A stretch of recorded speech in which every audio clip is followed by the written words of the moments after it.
Hey everyone, Dan here. Welcome to this week's episode of No Such Thing as a Fish.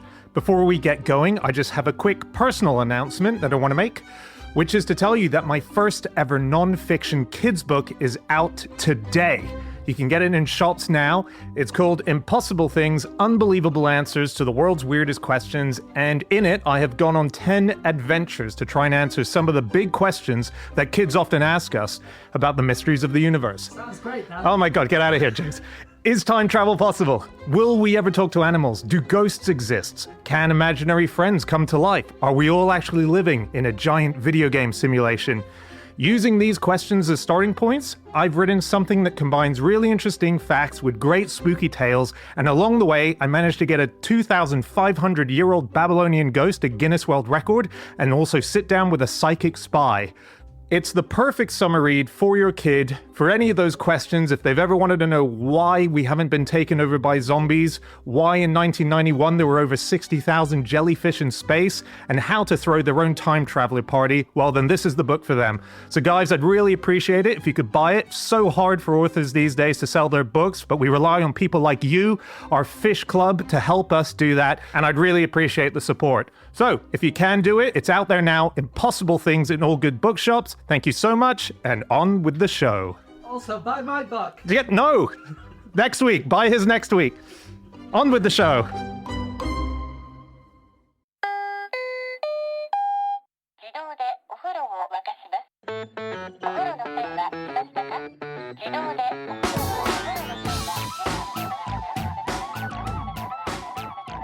Hello and welcome to another episode of No Such Thing as a Fish, a weekly podcast coming to you from the QI offices in Holborn.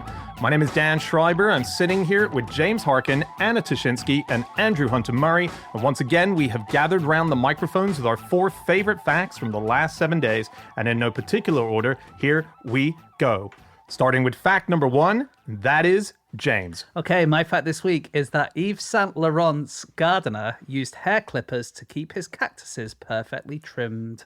That is care. And hair clippers are those ones that men use to keep their hair really short, right? Yeah. So you set them to a setting and you go... Or you might use it for your beard. Right. So yes, that's what hair clippers are. Cactuses are succulent plants, and Yves Saint Laurent was a fashion designer. Any more nouns in this need explaining? I didn't think that cactuses... I've never seen a shaggy cactus. Do you know what I mean? Well, the thing is, there's lots of different types of cactus. And Yves Saint Laurent loved cactuses. He had a garden in Marrakesh called the Jardin Majorelle. Actually, it was started by another artist called Jacques Majorelle. But Yves Saint Laurent bought it when it was going into disrepair, and he looked after these cactuses. And it's a really beautiful garden. It's a place that I've been quite recently, where I saw this fact. There was a video of his gardener who was going around with these hair clippers, of making them all perfect.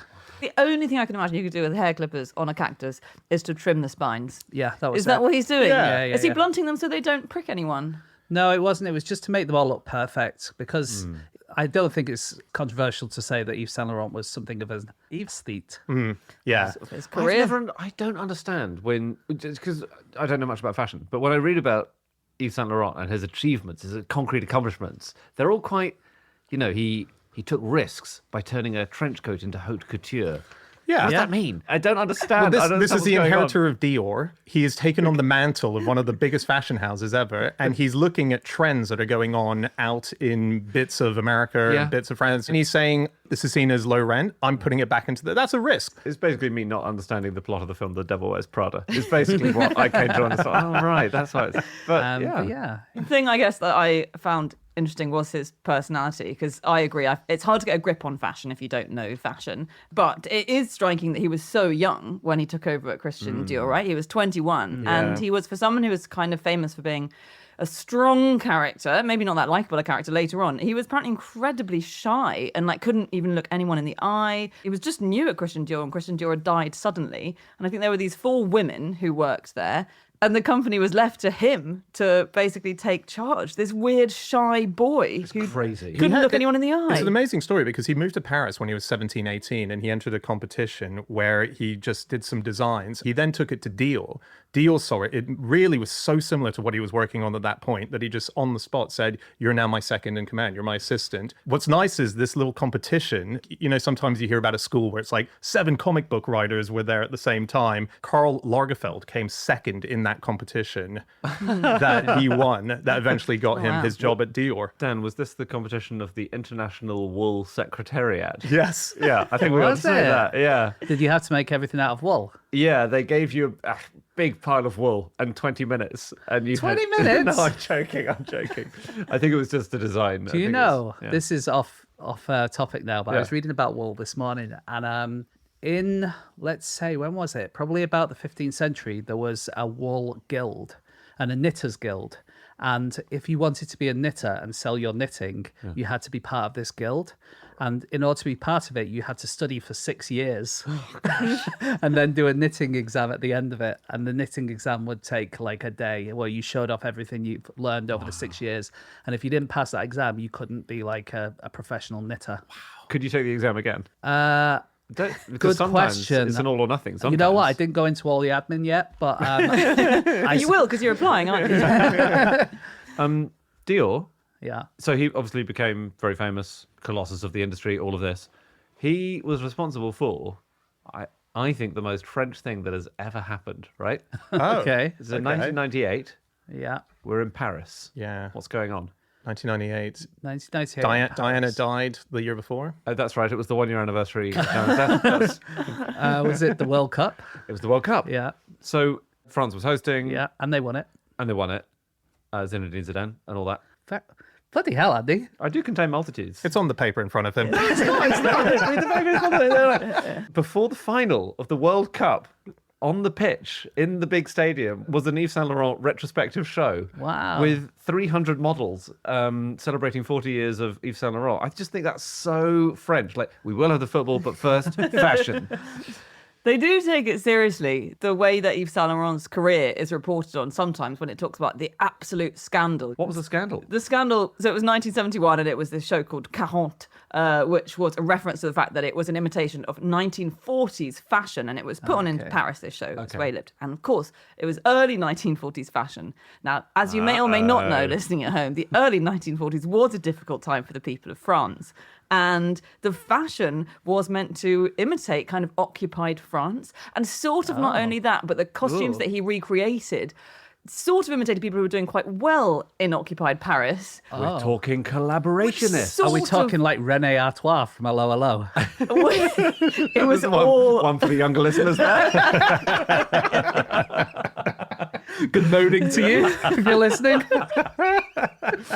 Yves Saint Laurent's cameo in Hello Hello was so weird, wasn't it? Yes, it was all hello and, you know, Dad's Army-based fashion. No, but it's Vichy France, right? It was Wow. it had a lot of nods to Vichy France, and it was quite extreme. The press were very offended, saying, you know, it's a very insensitive reminder of the Nazi days. It's an insult to fashion. But this was obviously good for him because any publicity is good publicity. So it was things like, I think people had to wear practical clothes because they didn't have many materials. So it was lots of tiny mini skirts and platform shoes. Actually, this is like Hello Hello. When was this? 71. Okay. Wow. So that was when he was an Yves Saint Laurent designer, not a Dior designer, right? Yeah, he was himself. Because he was Dior and he did all this stuff where he was taking stuff off the streets, like Dan said. But then they basically kicked him out, didn't they?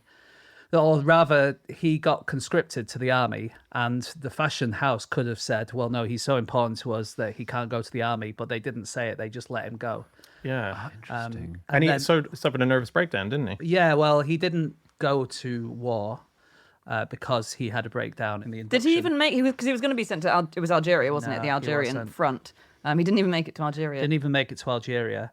But the thing is that while he was doing his induction, before he collapsed, they replaced him with someone else. And they really shouldn't have done that. Like, they should have kept his job open for when he came back.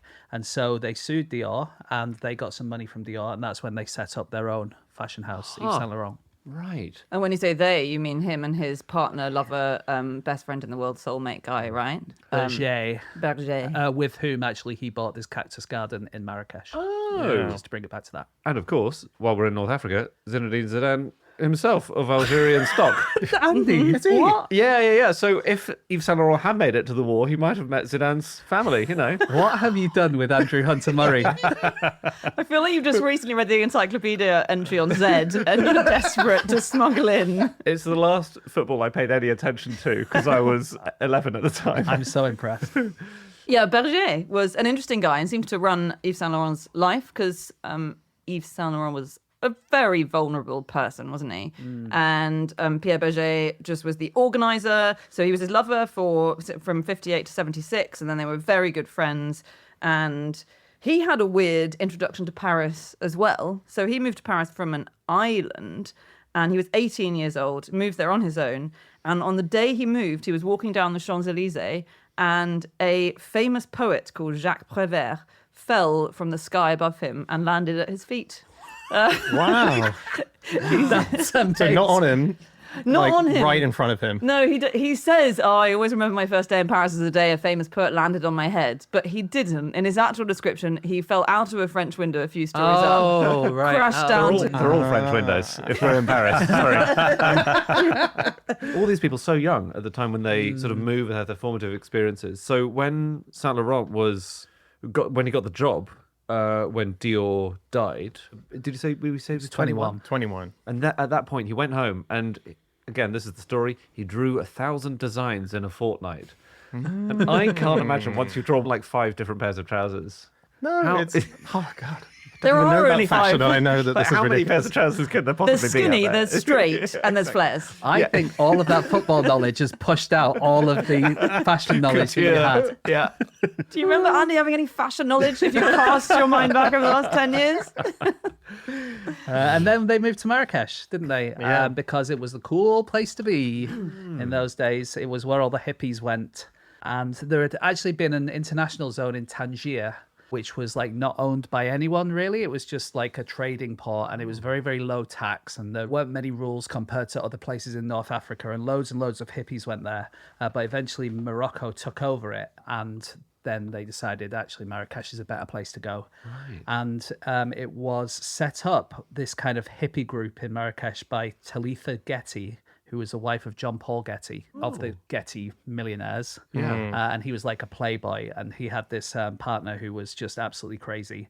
And she had all the best parties, and Keith Richards said she had the best friends and the best opium. And she and John Paul Getty named their son Tara Gabriel Galaxy Gramophone Getty. Which is a name, isn't Poor it? kid. Gramophone. Gramophone. Well, you've got options when you grow up. You know, if you want to be a bit kooky, you can take on gramophone. That's true. And I actually think they took the other option of removing their middle names as they got older. Have a gramophone-related fact, Brilliant. which brings it in a big circle because cactuses are incredibly useful in the world of gramophones. The needles. The needles. No. Yeah. Wow. It's so cool. I did not know about this, but in the 1920s, when people had wind-up gramophones, 1920s and 1930s, cactus spines or prickly pears were really, really popular. And they were thought to produce a much higher quality sound than So the cool. actual steel needles. It's amazing. Yeah. And you could sculpt them, couldn't you? Because they're a bit softer than the steel. So you could sculpt them so they don't And hiss. it wouldn't break the record. Wouldn't break the record. Yeah. And just this one company found the niche in the market. Some cactus names. Yeah. Oh, yeah. Big nipple cactus. Lovely. Woolly nipple cactus. Bonker hedgehog cactus. Sorry, is that bonk a hedgehog? It bonks a hedgehog? No, it's Bonker hedgehog, and it's Okay. named after Frances Bonker. She was a cactus expert, and she also wrote a book called The Mad Dictator, which was a novel about Hitler's life. The Prohibition cactus, because it likes its home place dry, likes a dry area. Clever. Applies to a lot of them, doesn't it? Does actually, doesn't it? And there's a lot named after nipples, but I think that's because the part of a cactus where the spines come out of is called the areola. Is it? Yeah, because they are kind of a little bumps, aren't they? This is so weird. I have a related cactus nipple fact. Perfect. Yep. Which is that this is a very recent discovery, there are 100 species of cactus which act as breasts for ants. Oh, okay. In their words. So they have these tiny nipples in their flesh, not, I think, where the spines are, but they produce this tiny supply of sweet nectar, and the ants go crazy for the nectar, and then the ants protect the mother udder against insects, and they clean bacteria, and they fertilize the soil, they spread the seeds to new sites. So that's not what babies do, though, when they're drinking from breasts. I mean, they do a lot of fertilizing, but not necessarily. They do very little protective work. You're right. I didn't realize the threat to cactus. So the climate is one thing, because it is obviously they're living in an extreme environment already, and if it gets much hotter or drier, then they're in trouble. But the other risk to them is cactus smuggling. Huge. It's one of the. I had 10 cactuses down my underpants when I went abroad last time. Can I go the cocaine next time, please? I can't fit another one up there. There is a cactus called the dildo cactus. It doesn't look very usable, does it? No, I'm not actually sure why it's got that. I tried to find out why it's called the dildo cactus. I think because it's slightly phallic in shape, but obviously. But so many Yeah. are. Yeah. And in fact, if any of the cacti that I have seen, that one could do with pruning. It's Yeah. a very it's spiky. furry and What, spiky. lavish, Yeah. Well, people like different things. Yeah. Do you guys know about? So we're recording this on the 4th of July, big election day, and I found a nice little political connection to cactus, which is Nick Clegg, the former head of the Liberal Democrats. Yeah. Do you know that he was arrested in Germany, or certainly was taken? Got in trouble in Germany because of arson, because he was lighting cactus up. I remember that, yeah. Yeah. Was he smoking them for a drug? No, he was just drunk and he was just setting fire to cacti, and he admitted this. You're a prick. You're a prick. You're a prick.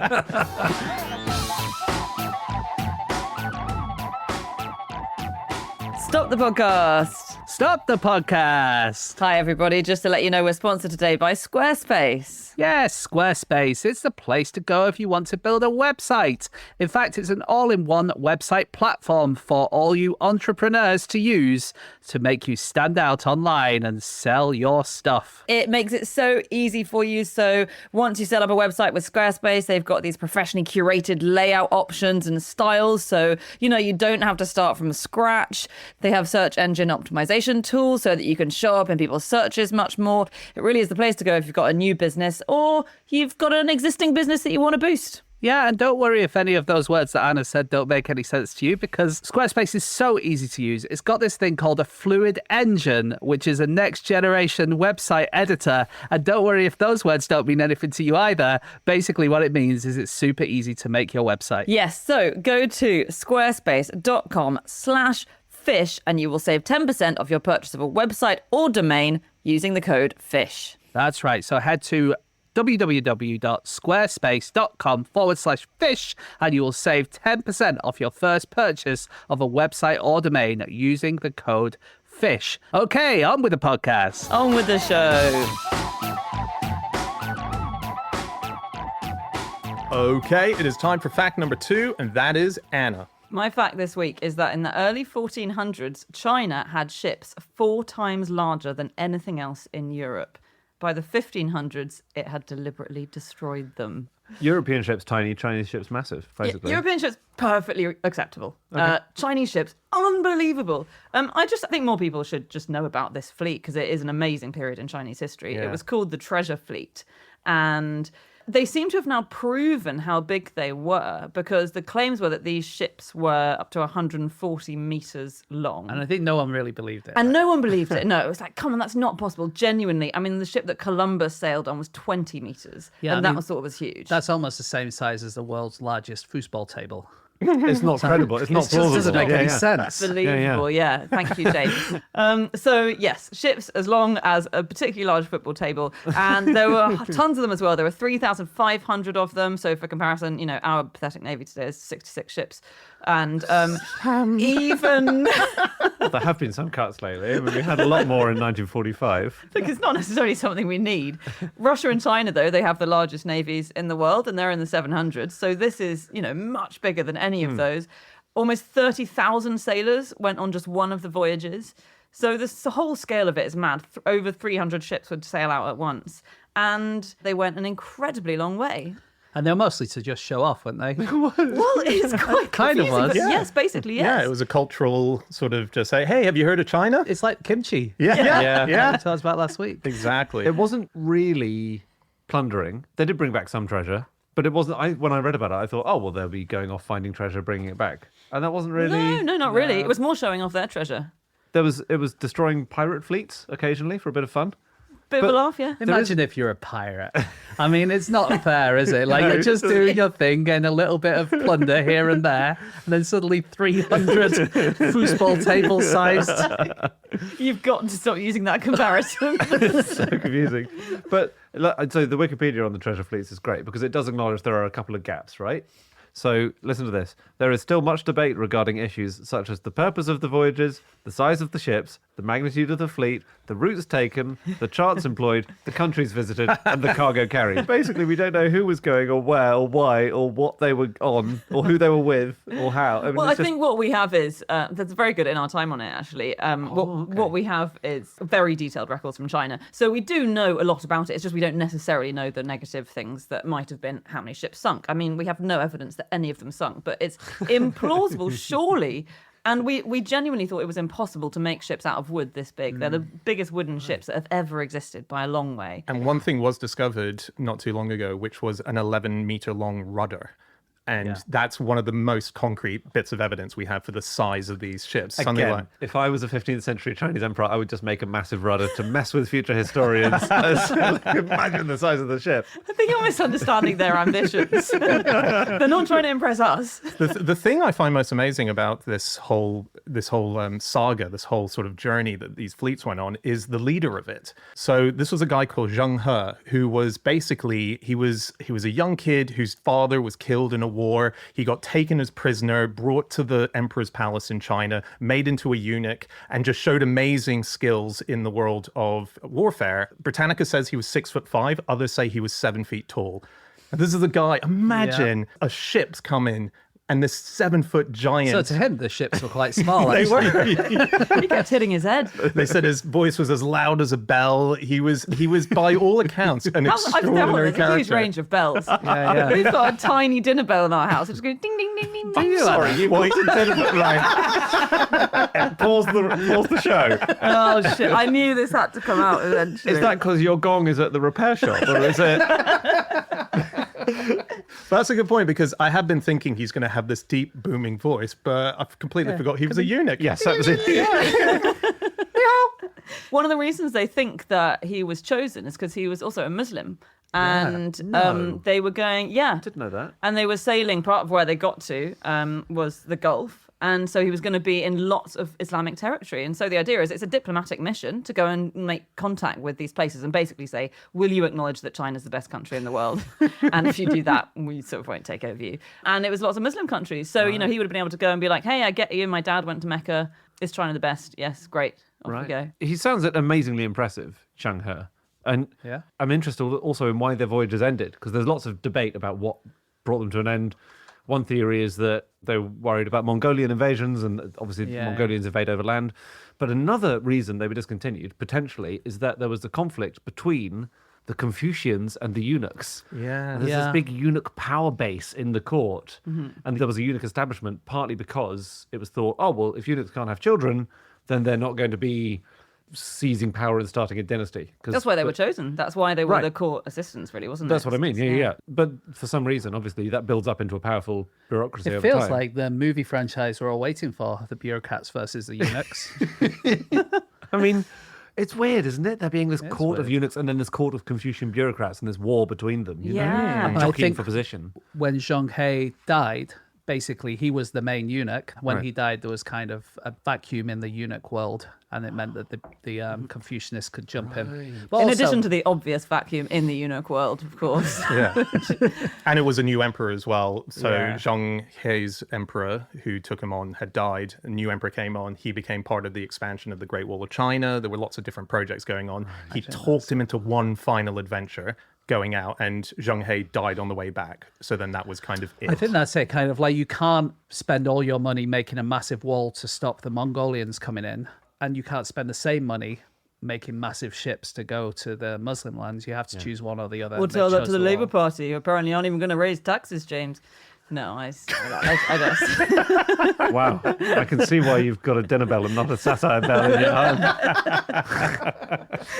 So yeah, I think the main thing was, you say, the Confucian bureaucrats, and mostly the bureaucrats' complaint was it was feckin' expensive. Yeah. And there was one claim that it costs half of the tax revenue of a whole year to send them out, which is mad, and probably an exaggeration. But also, there's one other theory that they just done what they wanted to do. I mean, they got as far as the East African coast. They got to Somalia. They've shown everyone how good they are.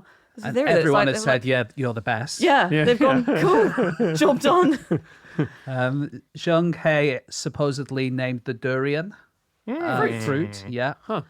Supposedly he ate it when he was on one of his journeys, and he was so delicious he forgot where he was, and he stayed there for 3 days, and then realized, oh, wait a minute, I'm supposed to be doing this 3 cruise thing. days. And so he went back again, and the name durian means to linger and forget to return. Oh my God. Supposedly named by him.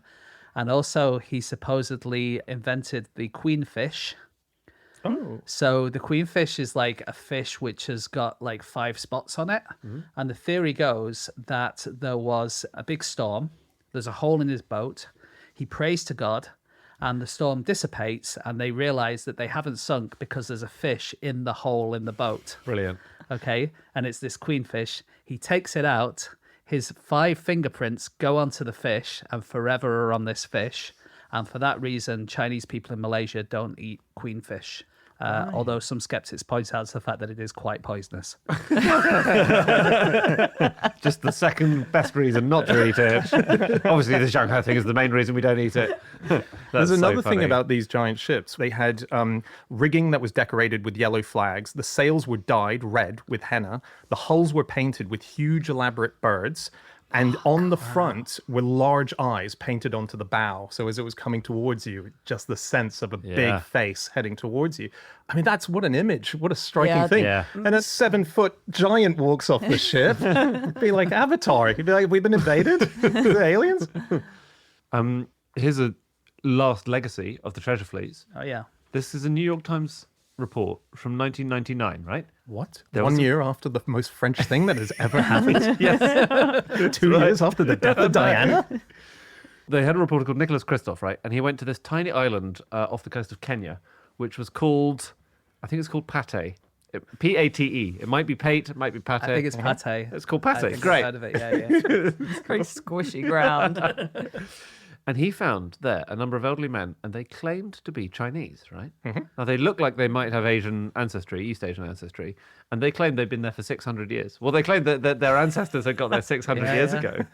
They claimed that they were descended from the sailors of the treasure fleet who'd been shipwrecked on Pate 600 years ago. And they supposedly they had some very ancient porcelain in their homes, some sort of wow. relics, which... Isn't that incredible? insane? If true, that is If unbelievable. true. I mean, big tongs on that one, but it does But you would sound... have thought you can could tell s- when you go somewhere if someone's, because they can't have shagged much outside if they've only been there. Can't we take a swab or something? Like, we've got technology now. It might have been pre-swab. I don't know. If anyone listening is in Pate, can you write in and tell us?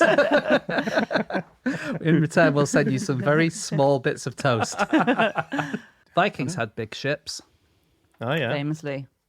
I mean, they? not by comparison. But... but they were also quite decorated, like the ones we were talking yeah. about. Yeah, right? yeah. Which you don't always realize. But it turns out they had woolen sails. I was just saying that I was reading about wool today, so that's why I bring this up. And there's a traditional handicraft expert called Amy Lightfoot who decided to try and make a sail like a Viking woolen sail. And she and her colleagues had to spin 188,000 meters of yarn to make this sail. It took them 3 years to complete, and it used the equivalent of a year's production of wool from 2,000 sheep What? to make a single sail. That's insane. So how did the Vikings manage to make all these sails? Is there an answer that you Yeah. can tell us? Okay, we all can right. get this. Did they tie together their clothes and make a sort of amusing like Like Jenga- they're trying to escape from a exactly large building. Yeah. How would they do it? I mean, They had 2,000 sheep. They had lots of sheep. they had lots of sheep as half of the answer. Oh, okay. And lots of people and lots of time. No telling. Yeah, that's basically all of it. The only missing bit is that obviously there were lots of them going on sailing missions, so they didn't really have time to make the sails. Did they knit as they... So who made the sails? Did they knit as they sailed? Like you row and then you knit a little bit? I guess the wives the that could oars make come them. together. They settle... Precisely. It was all the women, basically. okay. All the women would live near the coast, and they would make all of the sails for the ships. I feel like we were really working our way towards a good wrong I answer know. there. I and was, then I was so on Anna kind board. of ruined it by like... So sorry, reminding you women were also existing in Viking Actually, times. just on what you were saying and on women, I was reading about wool earlier today. Oh, God. And you know the herring girls, do you remember them? Yeah. They would like gut herring. Yeah. Oh, yeah. And they would start in the north of Scotland because the herring shoals would come down the coast of England and they would follow the coast because they would follow the herring. So as the year went on, they would just like get further and further down the coast until they ended up in Great Yarmouth. And they would stop off at the gutting centres. But as they went, because they were walking this whole way, they would knit as they went. And then they would sell their goods as they were walking down. So they would do walking and knitting, sell their stuff, and then do your gutting, and then do walking, knitting.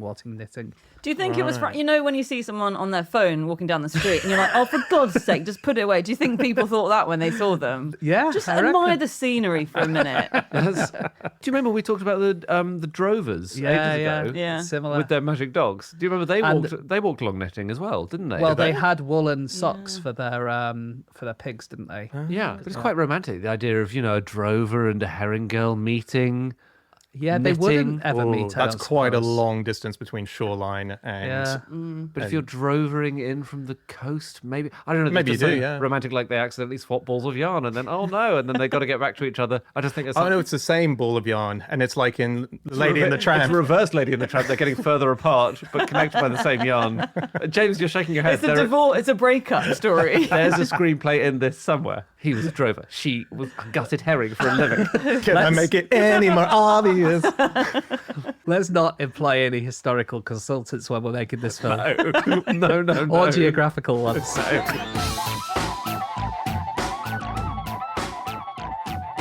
Okay, it is time for fact number 3, and that is Andy. My fact is that the largest kettle in Hamburg is called Caroline. This is about a very large kettle called Caroline with a K. And Does she get offended if you misspell it? You're quite specific about that. so this is because there's a lot of renewable energy being built in Europe at the moment, mostly wind and solar, and it's pretty cheap, especially during sunny or windy hours, basically. Prices drop massively. It just gets really, really cheap because there's so much excess being produced. And in some cases, the prices get negative because the power has to go somewhere. And so it's kind of not totally ideal because you want to put power to good use, basically, when you're generating it. You see what I mean? This is all from an article in The Economist. And you need to use the power a bit better. You need to link to other countries which don't have a surplus at that moment, maybe, or you shift demand. So, like, everyone charges up their cars in hours where there's lots of power on the grid, whatever. And another option is to boil up the largest kettle in Hamburg, called Caroline, and Just tease all round. just see everyone in Hamburg, whether they want one or not, is getting a cup of tea. This is a giant electric kettle, basically, and it turns surplus wind energy into heat. It heats up water using the electricity, and it gets used in a thing called a district heating network, which is like where everyone's hot water comes from Caroline. And it's sort of 20,000 houses, I think, are on this, this system. So, yeah, and that's Caroline. Good on her. I know.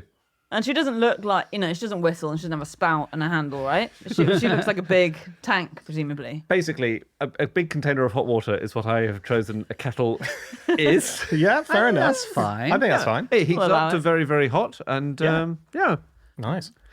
Renewable energy.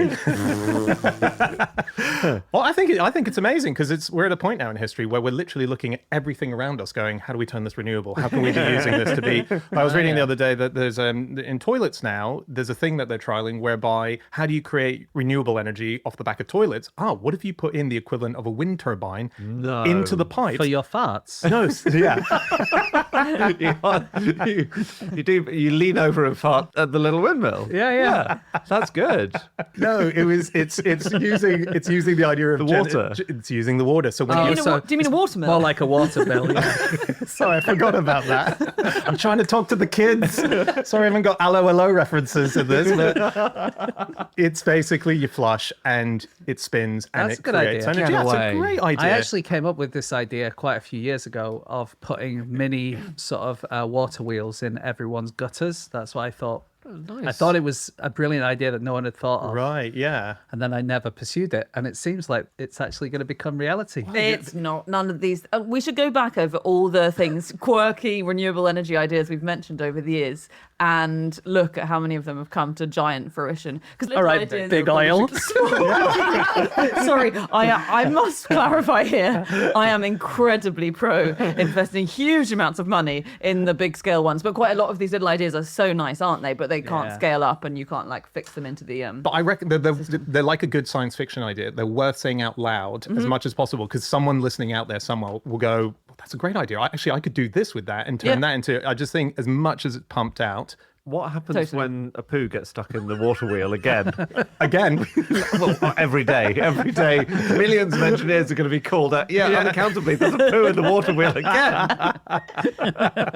Here's the thing about kettles. This is crazy. It comes from a book I read recently. I think I may have mentioned it before. It's called Power Up. Okay. It's a great book. Oh, this is about the world's first ever coal-powered public power station, right? Right. So it was called the Edison Electric Light Station. It was built in London in 1882, and it generated enough electricity to power 30 modern kettles. Wow. Now, that is partly, it was a small power station, and it's also partly British kettles are world leading. They're just so powerful. Sounds actually like the dream would be that your kettle didn't use that much Yeah, power it's in order to do the world-destroying. same thing. Yes. No. It's you want tea now. You know that's the point. It's Did they like- call this power place electric eels? no, they didn't. It was the Edison Electric light lights. station. They should have done. They should have done.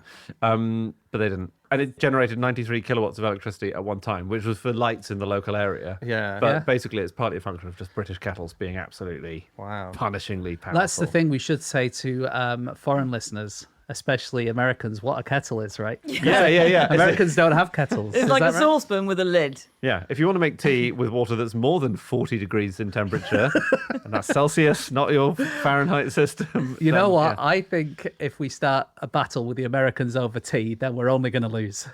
What? Do you think? Oh, I see. It's a It's a funny reference to reference. The Boston Tea Party. Yeah. Very nice. Very lovely. Don't ring that satire bell again.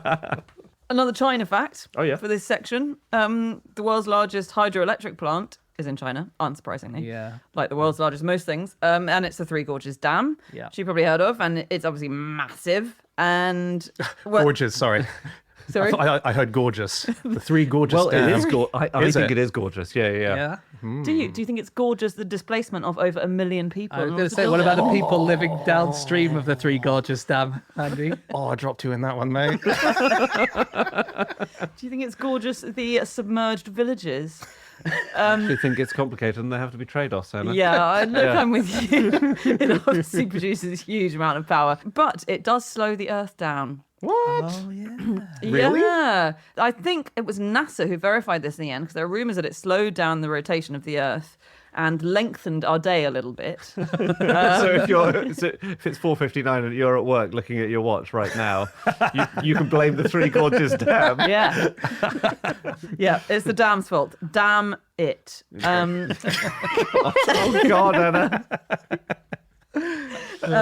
Anyway, it's quite. How in does it fact, slow the- how does it kind slow of the- everything does that when you move mass around, but it Yeah. does it to a measurable extent. And so it's because it's this huge amount of water is being held. It's 39 trillion kilograms of water is held 175 meters high above sea level in this dam. So that's a huge amount of water that's being held at quite a big distance from the center of the Earth. Imagine If you're you see what I spinning mean. round on a chair, Yep. right? You're spinning round at a steady speed, Yep. and then you get a huge water balloon and you hold it in your right hand at arm's length. It's going to slow you down a little bit. And it Crazy. actually That is crazy. has slowed us down by 0.06 microseconds. A microsecond being a millionth of a second. So Wow. where But- does that matter most? Like what business? The Olympics, you know. So Usain Bolt has. Oh, he's just missed out on smashing the 100 meters. That would be good, wouldn't it? If you could just like let the water out at the same time. Give your athlete an advantage. That's great. You are all running in the same direction in the 100 meters, I suppose. Yes, it's true. There will be a use, I'm sure. The next Chinese Olympics, they're taking notes. I can imagine them doing that sort of thing. But you know that got proposed in 1919. Well, they drain the dam just to help someone win a 100-meter sprint. The building of the dam was proposed by Sun Yat-sen, first president of China. Really? Wow. Yeah. Really? And it was partly because they got insane floods about Yeah. once every decade that were just totally destructive. So it was partly that and partly for electricity. And the water that they store up there gets dropped through tubes and turned a turbine, much like Dan's toilet idea. But it drops 185 meters, which is 2 Statues of Liberty in height. Like it really is, and it generates so much power.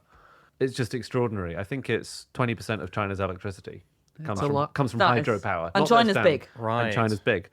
And they had also the construction of it, they had to divert the entire Yangtze River while they built the dam. Imagine. Yeah. It's stunning. It is good. Yeah. I can see who the propaganda is working on. Andy, is China the best country? For this, yes. So there's another heating plan operating at the moment because waste heat is like massive. Like waste heat, if it can be used, would be an enormous resource. So there is currently a project going on. You know when you go somewhere cold and you get those little hand warmers where you snap a coin Yes, I do and know it, those.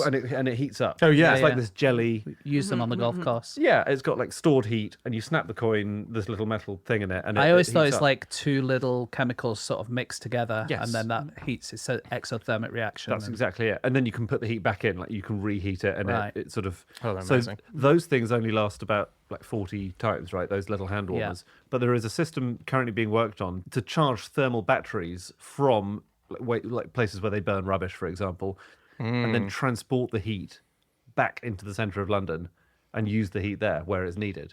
Right. Like really creative things that are being proposed to deal with. Like Energy using loss. burning rubbish, basically.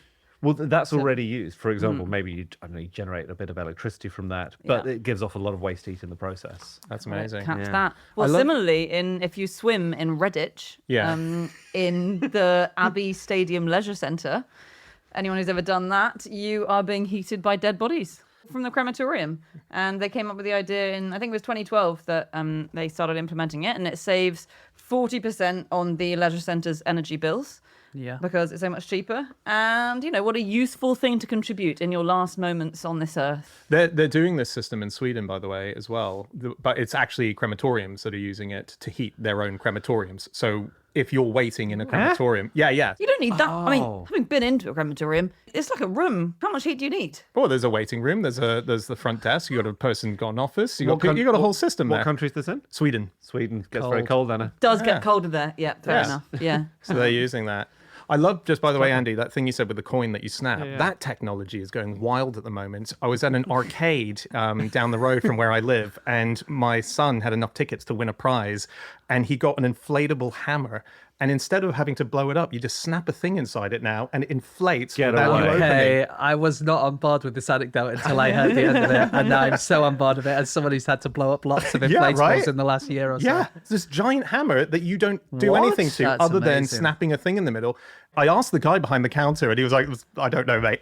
Just I really do just work here. I didn't actually construct everything you see. I'm not Wallace from Wallace and Gromit. that's the first thing I'd do. I'd be like, "How the hell do these hammers inflate?" I I'm gonna really look- do just operate the till, and I open up and close the shop at night. Can I do a quick facts on Caroline before we move Yeah. on? Oh, yeah. Because that was the name of this so-called kettle. Do you remember a few days ago when England won the Euros? And we all sang Sweet Caroline. Yeah, and Prime afterwards? Minister Farage came out to shake the hands of the boys. We're both recording in the past and in a parallel universe.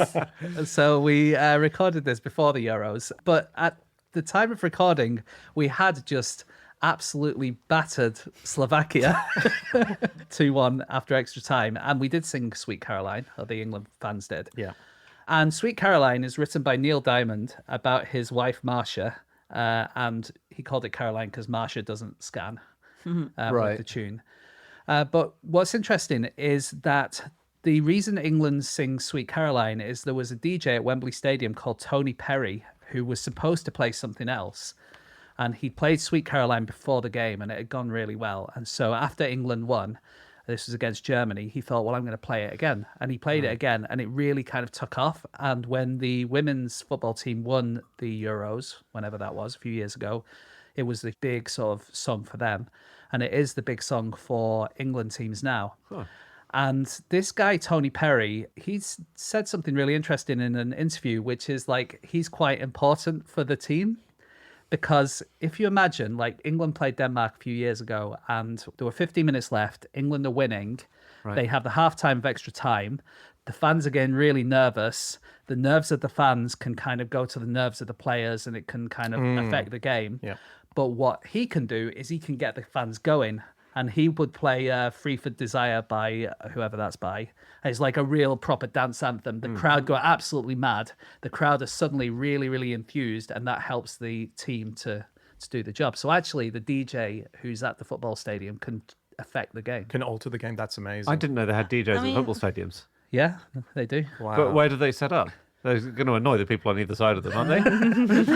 they're not in decks in the middle of the pitch. Yeah. They're just in a little booth in there. So if England does lose and you want to take out some steam of your own sort of anger. You mean in the next World? Obviously, we won In the next World Cup, yeah. Yeah. Find the DJ and kick the shit out of him. Didn't do his job. I thought it was all chanting the referee's a wanker and stuff like that. Is that gone out these days? Well, no, there's during a proper half time, you don't just sit there shouting the referee. I mean, the referee's having a cup of tea. You can't hear anything. There's no point. Okay, that's interesting. But then they'll play music. They'll play like loads of music. And there's specific DJs whose job it is to do all these big events. And they'll do the Super Bowl and do the World Cup and all that kind of stuff. And they make their living by knowing what will get the crowd going. That's interesting. Do they take requests? Can I pop to the booth and say, could you please be a bit quiet?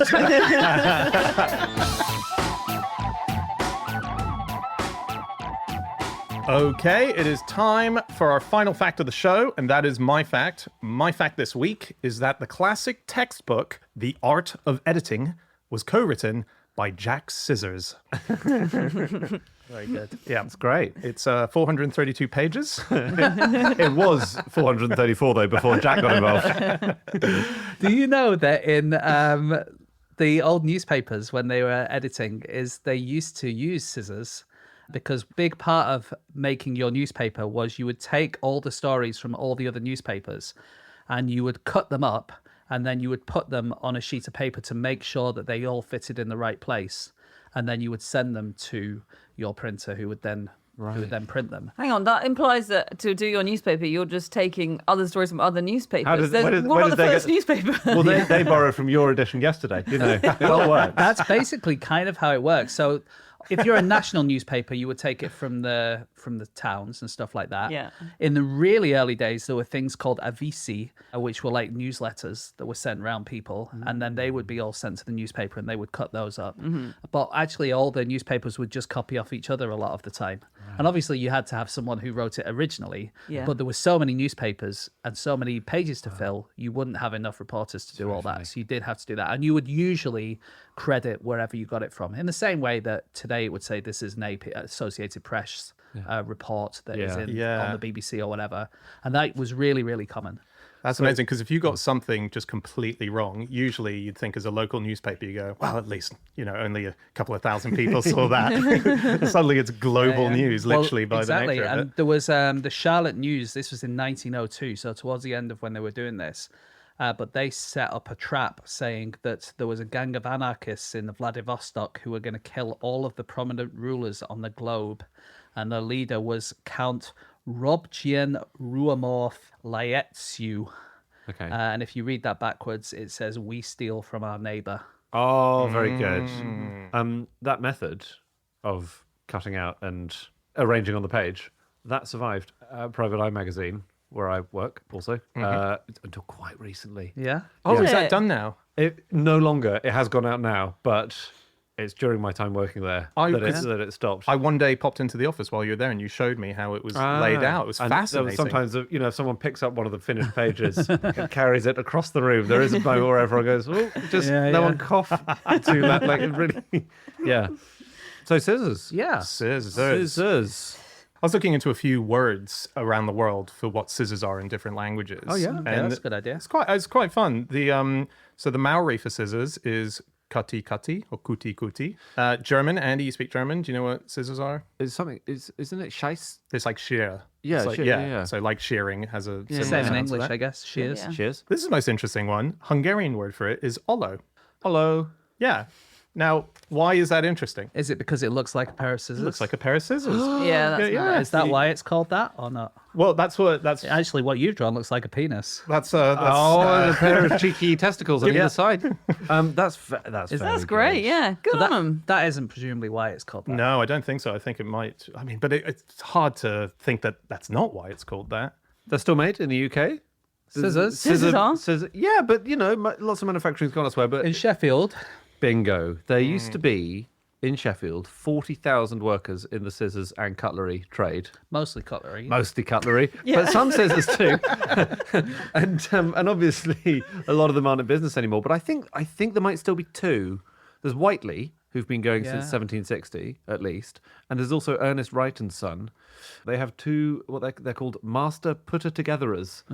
Is their job? That's literally That's the title. that is what the title is for anyone who does the job I of know. putting scissors together. Yeah. The putter together. And they're proper, they're metal, like all the way, handle, blade, everything. They're sort of proper. Stainless steel, I guess. Yeah, and there was a brilliant video in 2014 showing the trade and how it's still operated. So I don't know if this guy is still working there anymore because he'd been there about 50 years when this was made. So he probably isn't still there now. But one of the two master putter-togetherers, was called Eric Stones. Now, You would have Stone- whetstones in.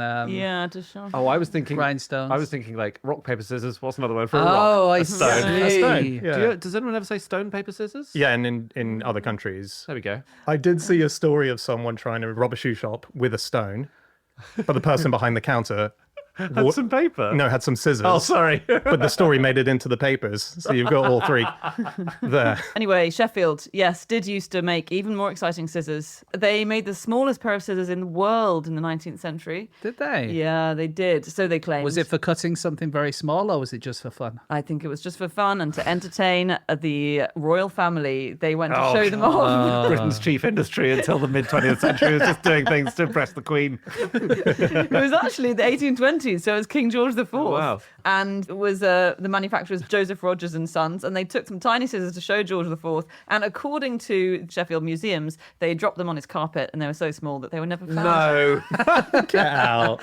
Come on. They're still there on the That's floor amazing. of Buckingham Palace. That's a risk, isn't it?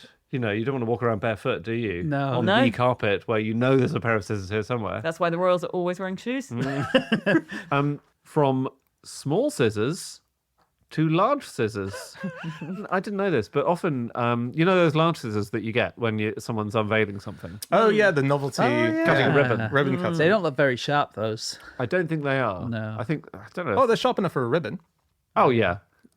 There's someone Ribbons in the really aren't that hard They to can't cut. they can't do microsurgery or anything like that. But why would you want them to? But they're to Your doctor brought those out during microsurgery. The last thing you see is you're doing the count for the anesthesia. 5, 6. What the fuck? but normally you hire them. I guess because why on Yeah. earth would you want to keep a 2-foot-long pair of scissors? It's just. But There there can't be many in the country. There aren't many in the country, James. I'm so glad. So there's in the UK, there's unveilingcurtains.co.uk. Oh, yeah. Yeah. And they say no unveiling ceremony is complete without a pair of our giant ceremony ribbon scissors. But in America, there's goldenopenings.com. Oh, I saw their website. Really great. Yeah, and Golden those, up. What were you Googling when you found that? but they are 40 inches long. They advertise themselves as the largest working scissors in the world. Someone who apparently keeps scissors on them at all times is A hairdresser. a hairdresser. Yes. In this very specific case, Richard Branson. Oh. This is such an odd thing that he does. He hates when people are a bit too formal. He thinks that businesses should be relaxed. He's often asked by CEOs, how can I make my business more relaxed? If he sees anyone around the table with a tie on, he gets his scissors out, he goes over and he cuts their tie off. And he says, everyone laughs. Everyone has a great old time. But that's his thing. I'm sure they'll continue laughing when he's left the room and don't just call him a wanker. This tie was given to me by my grandfather. Does he have special They must be quite sharp scissors. I'm sure they are. But Yeah, they You know, must how be. strong are you? Do you have ties made of wood? no, to cut through a tie in a single amusing chief executive gesture is quite. He I must have have- killed thousands of underlings. I do have a tie made of wood, like a bow tie made of wood out of cork. Of course you do. But I think if I ever meet Richard Branson, I'm going to wear it and see how strong his scissors Yes. really are. Oh, very good. Exactly. There's a pair of scissors that I've only ever used 3 times. What are they? I know what they are. Oh, yeah. Oh, have you got got- umbilical cord scissors? I don't own them myself. I've only ever used them. But yeah, umbilical scissors, which I have used 3 times because I have 3 interesting. kids. What- In hospital. Okay, you haven't used the same. It's not like you bought some specially. No, for They're cutting. labelled. They're hanging up in the hospital, and they're labelled "Property of D. Schreiber. Do not touch." He will be back for another one soon. Yeah, I used the ones that were in the hospital. I was asked if I'd want to cut the umbilical cord. But Did you say? Did you? You How said yes interesting every you time. said yes, because I was like, what? Why would I? Why? Oh, I right. thought everyone said yes. Why would I, though? Why would I want to do something that a professional can do? Were you offered the chance? Yeah, of course. I think they always offer. Yeah, I they always- frequently will sneak into hospitals and ask if I can pretend to use, like, oh, can I, when the time comes, can I do the cutting? And You're subbed in. You're on the sidelines. Yeah. Is it quite thick and sort of gristly? It is. It's a bit odd, and you're a bit nervous when you're doing it because you think, well, what if I get this wrong? Nothing can happen Well, you don't know that in the moment. You're unless just you get scared. really wrong and like chop your baby's willy off or something. Yeah. That's not the umbilical cord. It was a very well endowed baby. wasn't it? That's so funny. No, but you can. I looked online. You can buy from Amazon umbilical cord scissors to use on your own at home, say for home births, right? No. That Yeah. would be good if you were opening a new wing of a maternity ward. Yes. You could, like, instead of a Be very ribbon, you could have an umbilical cord. So got a newborn baby just gets slowly pulled away from her mother. Mother, just after birth. Sorry, do you mind if we just move you to the ceremony room? It's the grand opening. Yeah. Is there anything special about them except a gimmick to get money out of people No, who want home these, births? these are used. These are specially- used. No, but are they any specially more shaped, special I than? believe. Oh, they're specially shaped. They're different types of scissors. Yeah, to what you don't use your classic scissors. I think Really? they're I sort of would have thought they curved. just need to be sharp. Really? No, they're Okay. I think they're slightly curved and like half moon shaped. The blades. Yeah. Are they? But yeah, it had a 1-star review.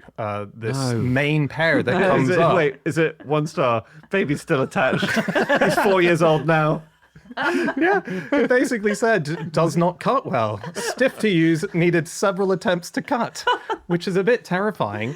But I was trying to look into them. This is a very random tangent, but I discovered a guy who said, hey, when you're in the hospital and you are offered to cut the baby's umbilical cord, why not suggest biting it off instead of using the scissors?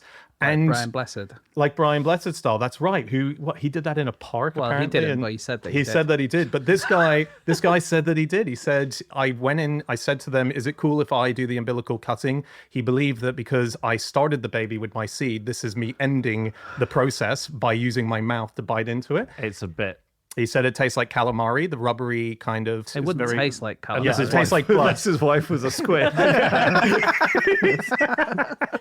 Were you watching My Octopus Keeper or whatever that thing is? Yeah.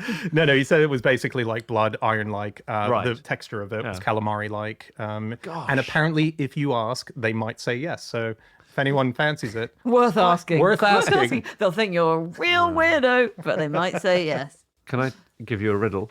Yeah. Okay. 2017, yes. right? There's a guy in Vietnam. He's 54 years old. He has a road accident.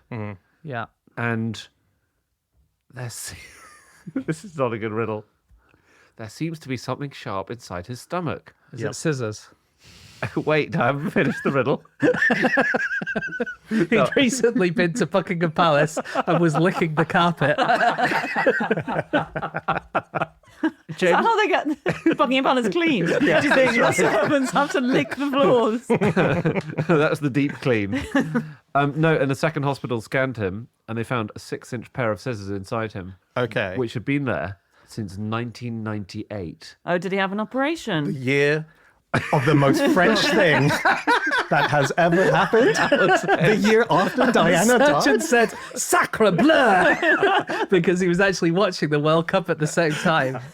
No, 19 years. This guy had had a 6-inch pair of scissors inside him and had had a little bit of stomach pain, but basically nothing else. Isn't that just the 6 inches is long? And is it from having an operation and someone dropped it in? Yes, it was. But I mean, so the riddle is a bad one. But forget the riddle element.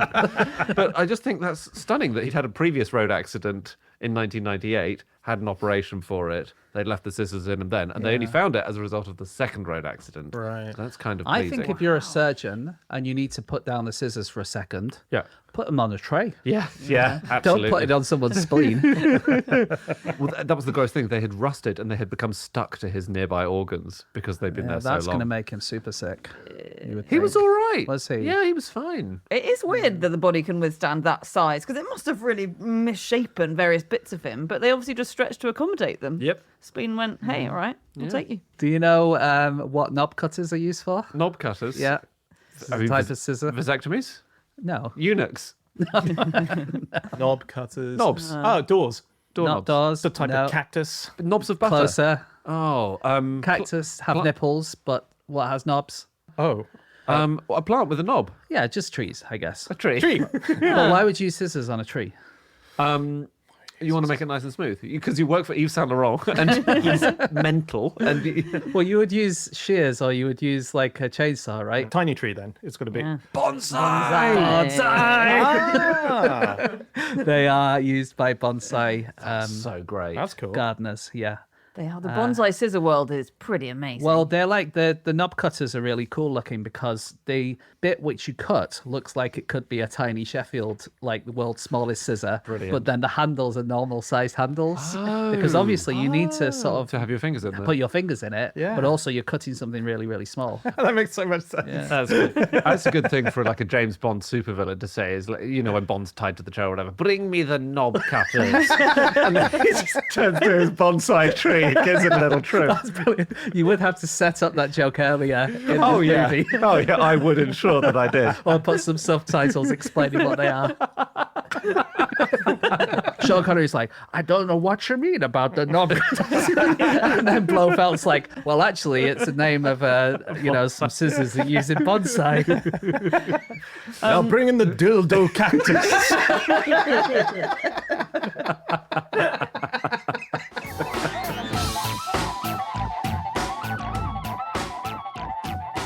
Okay, that's it. That is all of our facts. Thank you so much for listening. If you'd like to get in contact with any of us about the things that we've said over the course of this podcast, we can all be found on our various social media accounts. I'm on @Schreiberland on Instagram. James? My Instagram is no such thing as James Harkin. Andy? On Twitter @AndrewHunterM. Yep, or you can get to us as a group. Where, Anna? You can go to Instagram @NoSuchThingAsAFish or Twitter @NoSuchThing or email podcast@qi.com. Yeah, and head to our website, nosuchthingasafish.com. All of our previous episodes are up there. There is a link to our upcoming Thunder Nerds tour. Tickets are still on sale. Check out if we're coming to a city near you and book them now. And also a link to Club Fish, our secret place where we put up bonus episodes and extra content. It's really awesome. Check it out. If not, just come back here next week where we'll have another episode and we'll see you then. Goodbye.